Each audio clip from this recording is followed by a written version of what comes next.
और सज्जनों, मैं कर्नल सोफिया कुरैशी और मेरे साथ विंग कमांडर व्योमिका सिंह आज आपको 6 से 7 मई 2025 की रात रात 1:05 से 1:30 के बीच भारतीय सशस्त्र बलों द्वारा अंजाम दिए गए ऑपरेशन सिंदूर के बारे में जानकारी देंगे। ऑपरेशन सिंदूर 22 अप्रैल को पहलगाम में हुए विभत्स आतंकवादी हमले के शिकार मासूम नागरिकों व उनके परिवारों को न्याय देने के लिए लॉन्च किया गया था। इस कार्रवाई में 9 टेररिस्ट कैंप्स को टारगेट किया गया और पूरी तरह से इसे बर्बाद किया गया। पाकिस्तान में पिछले 3 दशकों से टेरर इंफ्रास्ट्रक्चर का निर्माण हो रहा है। इसमें recruitment, indoctrination centres, training areas व लॉन्च पैड शामिल थे, जो पाकिस्तान और पाक अधिकृत जम्मू कश्मीर POJK दोनों में फैले हैं। Operation Sindoor was launched by Indian Armed Forces to deliver justice to the victims of Pahalgam terror attack and their families. 9 terrorist camps were targeted and successfully destroyed. Over the last 3 decades, Pakistan has systematically built terror infrastructure. It is a complex web of recruitment and indoctrination centers, training areas for initial and refresher courses, and launch pads for handlers.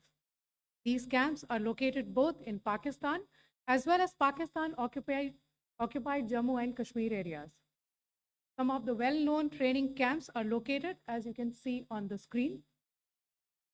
They are distributed from Sawai Nala in the north, counting to approximately 21, ending at Bhagalpur to the south. इन लक्ष्यों का चयन विश्वसनीय intelligence सूचनाओं के आधार पर हुआ ताकि आतंक गतिविधियों की रीढ़ तोड़ी जा सके, और यह खास ध्यान दिया गया कि निर्दोष नागरिकों और सिविलियन इंस्टॉलेशन को नुकसान न पहुंचे।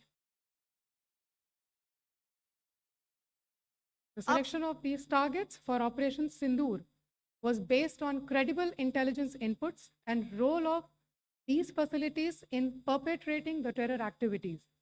The locations were so selected to avoid damage to civilian infrastructures and loss of any civilian lives. This was done with due diligence, and the camps selected for targeting and their engagement will now be shown to you one by one. POJK के targets मैं आपको बताना चाहूंगी।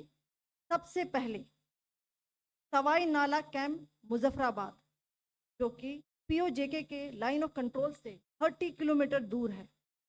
यह एक लश्कर तोयबा का training centre था। 20 अक्टूबर 2024 सोनमर्ग, 24 अक्टूबर 24 गुलमर्ग, 22 अप्रैल 2025 पहलगाम, इन हमलों के आतंकियों ने यहीं से प्रशिक्षण लिया था। सैयदना बिलाल कैंप जफराबाद, यह एक जैश मोहम्मद का स्टेजिंग एरिया है। यह हथियार, विस्फोटक और जंगल सर्वाइवल ट्रेनिंग का केंद्र भी था। गुलपुर कैंप कोटली, यह LOC से 30 किलोमीटर दूर था। लश्कर तोयबा का बेस था, जो रजौरी पुंछ में सक्रिय था। 20 अप्रैल 2023 को पुंछ में और 9 जून 2024 को तीर्थ यात्रियों के बस हमले में यहीं से आतंकी को ट्रेन किया गया था।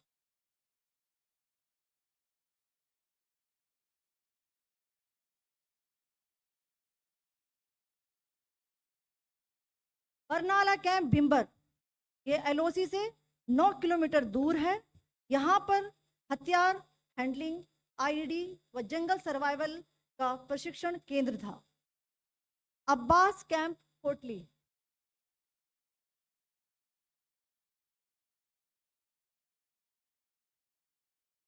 यह LOC से 13 किलोमीटर दूर है। लश्कर तोयबा का फिदाइन यहाँ तैयार होता था।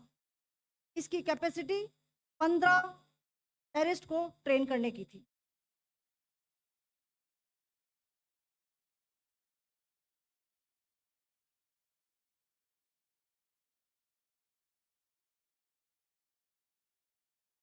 अब मैं पाकिस्तान के अंदर के टारगेट से अवगत कराना चाहूंगी। पहला, सर्जल कैंप सियालकोट। यह अंतर्राष्ट्रीय सीमा से 6 किलोमीटर की दूरी पर है, सांबा कटवा के सामने।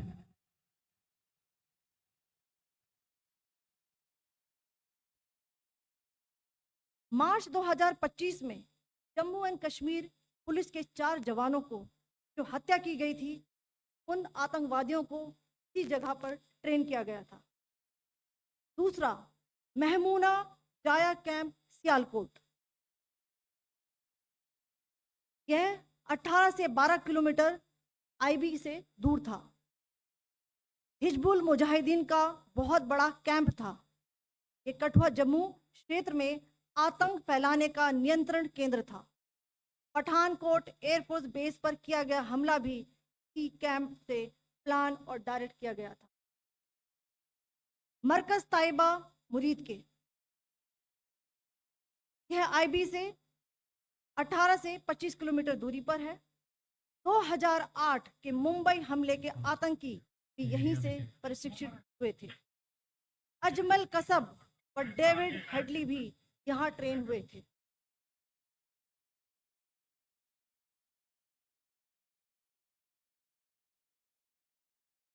आगे दूसरा आया।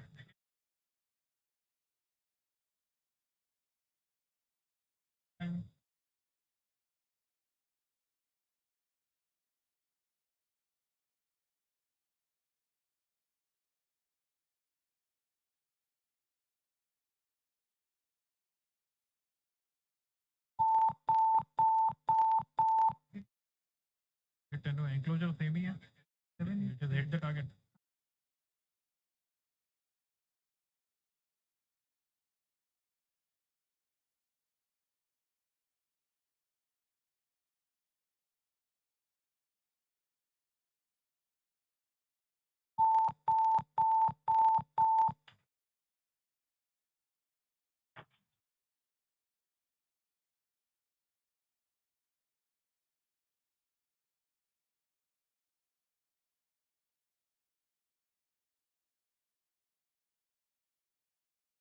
मरकज सुभान अल्लाह भावलपुर, ये इंटरनेशनल बाउंड्री से 100 किलोमीटर दूर है।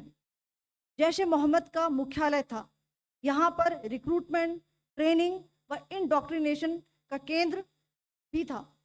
शीर्ष आतंकी अक्सर यहाँ आते थे। मैं आप सबको बताना चाहती हूँ कि किसी भी सैन्य ठिकाने का निशाना नहीं बनाया गया और अभी तक किसी तरह की नागरिक क्षति की रिपोर्ट नहीं है। धन्यवाद। जय Hind. The strike on the terror camps were undertaken through precision capability, as shown to you. A niche technology weapons with careful selection of warheads was ensured so that there will be no collateral damage. The point of impact in each of the target was a specific building or a group of buildings. All the targets were neutralized with clinical efficiency, and the results reiterate the professionalism of the Indian Armed Forces in the planning and execution of their operations. No military establishments were targeted. India has demonstrated considerable restraint in its response. However, it must be said that the Indian Armed Forces are fully prepared to respond to Pakistani misadventures, if any, that will escalate the situation.